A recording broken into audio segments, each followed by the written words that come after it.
Hey guys, Telegram Sam here. If you don't already know, I have an Instagram. It's telegram_Sam_vinyl. So if you're on Instagram, check me out there. But today is another installment of 5 songs I'm currently obsessed with for November. Yes, November of 2022. This is where I just pick 5 records and play a song from each of those records and just talk about them, try to talk about why I think I'm obsessed with them. Whatever. You guys have seen probably one of the videos I've done like these in the past. But anyways, let's get started with my first song I chose. This is the end of... This is not the song. Un momento. It'll start soon. But the first song is going to be Life's a Gas by T-Rex, 10th track off of their amazing album, their best album in my opinion, Electric Warrior, written by the amazing Mark Bolton. And I feel like when you read into the lyrics, it kind of talks about, the coulda, shoulda, wouldas you have in your life, regrets, but how life continues to move on whether you like it or not. We're born and then we die, and then you kind of do some living in between. I don't know, I've been really obsessed with this song since I turned 25 in September, and I kind of had a bit of a quarter life crisis, kind of reevaluating my life and being like, am I happy where I am? And I feel like overall, I am, besides my work life. I had been pretty miserable in my career and my work for the last year or so, and I had been looking for other jobs, and I really wanted to get a job at a record store, but none of the record stores around here are currently hiring or don't want to hire me. But I just kind of had my last straw and just quit, which was hard for me because I genuinely loved everyone I worked with, but I was just miserable and I was so unhappy, and I'm still on the hunt for a job, but I don't know, life has just been good to me so far. If you've been watching my Instagram stories, I recently had one of the greatest days of my life. It started off waking up thinking it was a normal day, and by the end of it I ended up meeting one of my biggest heroes and inspirations in life, and I'll probably end up doing a whole video talking about it because it's just so crazy how the stars aligned to make this crazy experience happen. But anyways, yeah, I don't know, the song has just been very life can be sucky sometimes, and sometimes you make the wrong decisions in the moment, but overall life will work itself out, and it's all okay, Perfect place to end that song. Alright, next up, moving away from the 70s glam rock and going into some 2000s country folk. Again, sort of another song I had been listening to since I had my quarter life crisis. This one's on a cool sort of foresty green vinyl. But this song is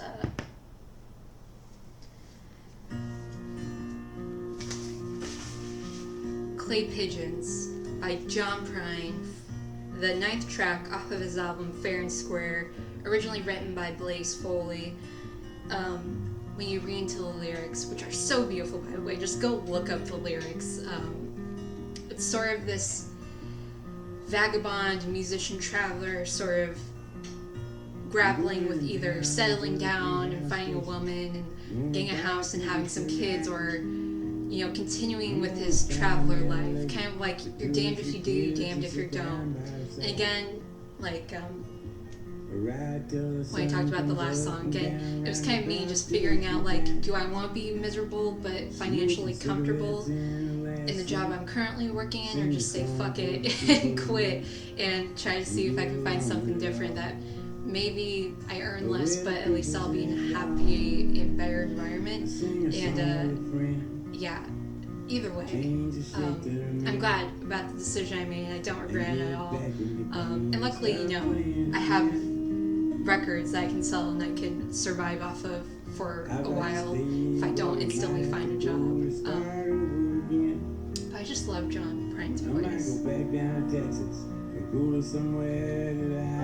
I think he released this record like right after he got part of his jaw removed after he had cancer.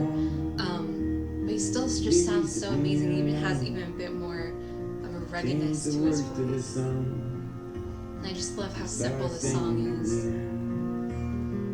You know, just the guitar picking. I think there's like a little bit of accordion in the background, harmonica. The Blaze Foley version is really good too, but there's just something about John Prine's version. I think because John Prine fully got to live the life that Blaze wrote about in the song. You know, Blaze Foley unfortunately died pretty young, and yeah, I feel like it's kind of like when Johnny Cash did Hurt. You know, even though the Nine Inch Nails version is good, just Johnny Cash brought the reality of that song and what that song means to life. I feel like John Prine did it with Clay Pigeons, you know. And I think this was the first album he also distributed on his own label. So it's also kind of monumental in him just being like, you know, fuck it, none of the major labels want to support me, but I still want to make music and put out music, so I'm just gonna do it myself, you know. So he's just such a badass and so cool, and I can't believe I really didn't know about him until like after he died, but I've been like fully going down the John Prine train. Anyways, I think this song is almost over. With these videos, I don't know like how much I should be talking and how much I shouldn't be talking, because I feel like in this one I'm talking a lot and you're not really getting to listen to the song, but I don't just want to like stand here and just be like while we're listening to the song. I'm still trying to figure out the right balance of like how to do these videos. Alright, now going back to the 80s, or kind of the late 70s, beginning of the 80s, to some post-punk new wave. I had forgotten, because it'd been a while since I had listened to this album. I just like threw it on the other night because I was just like in the mood to listen to it, and I forgot how killer the song is. I mean, this entire album is killer. When I show it, you'll know, but yeah, I just forgot how great this song in particular was. Yo, Sam, Fed, Sen, Toe! But this is a Physical by Adam and the Ants. This is the 12th track off of their album Kings of the Wild Frontier, written by Adam Ants, and there is really no nuance or deep meaning to the song. It's literally just about sex. But yeah, I forgot like how heavy this song is. It's like, when I first listened to it, I was like, this gives me like Danzig vibes, you know, the like really heavy melodic.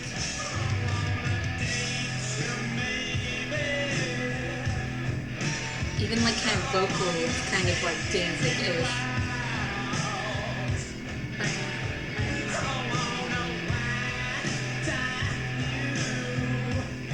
Yeah, I just liked this song because I just like the heavy music of it. It's just so melodic. And Nine Inch Nails did a cover of this song. And it was so funny because when I was listening to this like out and about and I would listen to it on YouTube, I would read through the comments underneath the song and people would be like, oh my god, I had no idea this song exists. I just thought it was a Nine Inch Nails song. But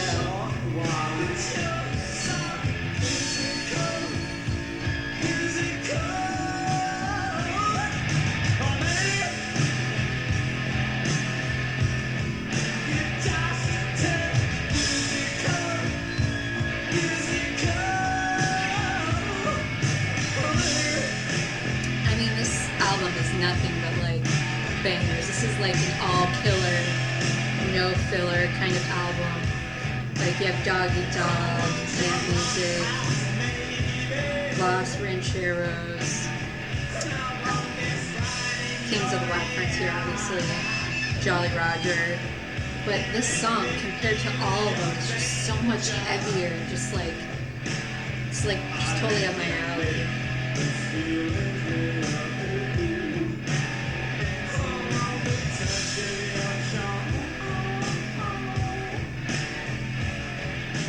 I think it's because, you know, Adam had the two drummers. I feel like it just adds to that heavy melodic beat.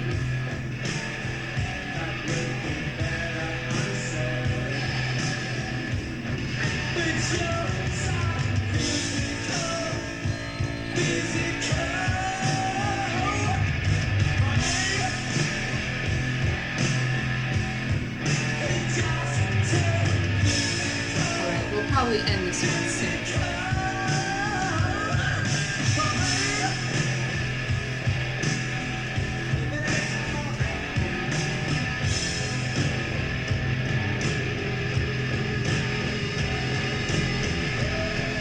Kind of long, and then it has like a long instrumental bit, but just check out that song, just check out that entire album, it's so good. Yeah, I feel like Adam and the Ants don't get as much love as they deserve. Alright, next up we're actually going to a 45 for the first time on this segment of things that I do on my channel. Back to the 70s. For me, this is one of my all-time favorite soul songs, and by one of the most underrated soul singers ever. This was a pretty big song back in its day, but I don't know if people who maybe aren't familiar with 70s souls will know what it is.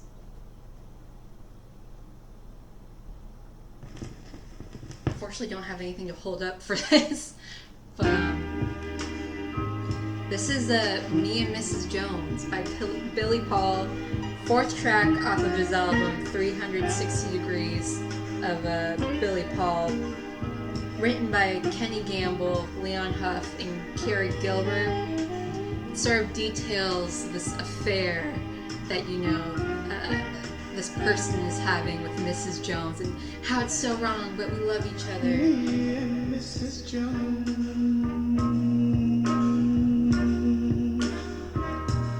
we got a thing going on.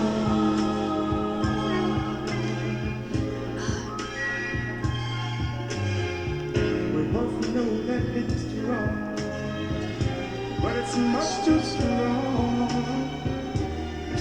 Yeah, I feel like Billy Paul was Barry White before Barry White, you know? He was just like baby making music. I'm like, I wonder how many kids or grown-ups now owe their lives to this song and were conceived to this song. But yeah, Billy Paul was signed to Philadelphia International, which is such an underrated label when it comes to soul music.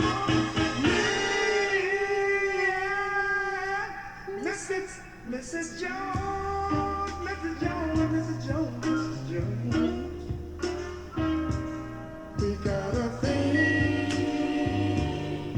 going on. It's just so smooth, and Billy Paul's voice is so smooth, the instrumentation is so smooth, just, it's perfect. I've always loved this song since I started getting into soul music when I was in my teens. And yeah, like I said, Philadelphia International is such an underrated label. The entire Philadelphia soul scene in the 70s is so underrated. So many great artists came out of there, including Billy Paul. It's so sad that he's kind of been forgotten about over the years when it comes to great soul singers.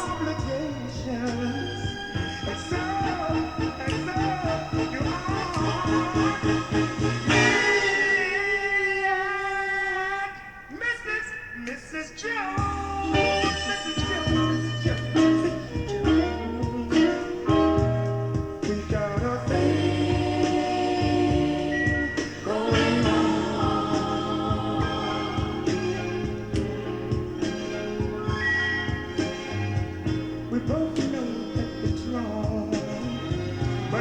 too strong to let it go now. I could listen to the song over and over again and never get tired of it. We'll end the song a little bit early. But I think the B-side is Your Song, which is another great song of his. I just love Billy Paul. He's just, again, so underrated and deserves so much more love than he gets. Oh no, the B-side to this one is This Is Your Life. Such a great song. Alright, last but not least, going back to the late 60s. This is kind of a psych rock, blues rock, cult classic in the music record collecting community. Big shouts to Trent from Trent's Records. He actually sold me this copy, and I had been looking for it for such a long time, and he gave me a really good deal on it, and I am so happy and blessed to have this, so thank you, Trent.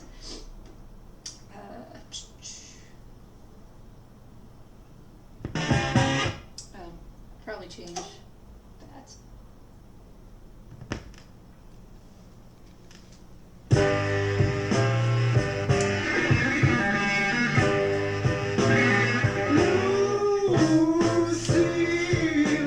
But this is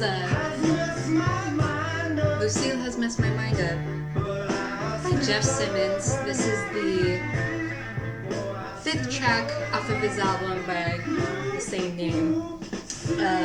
Written by Lamar Brewster, aka Frank Zappa, who produced this album. And Jeff Simmons was actually shortly a member of the Mothers of Invention. But essentially it's about, how this guy breaks up with Lucille and how he's kind of going crazy because he still loves her and can't stop thinking about her. But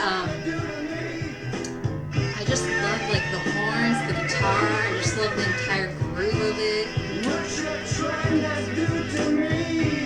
don't know where I heard the song originally. I think it might have just came on my Spotify one day on one of my mixes, and I just became obsessed with it, and that's how I found out about Jeff Simmons and this album. And ever since then I've just been obsessed. I mean, this entire album is amazing, but this song is what got me hooked. And yes, I do believe it's better than Frank Zappa's version that he did for Joe's Garage.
But yeah, that was it for the songs I've currently been obsessed with for the month of November 2022. I hope I introduced you guys to some new stuff, reintroduced you to some things that you might have forgotten were great, or thank you so much for watching. Let me know down below any songs or anything, any albums, any artists you've been obsessed with lately, and I'll see you guys in the next video. Bye.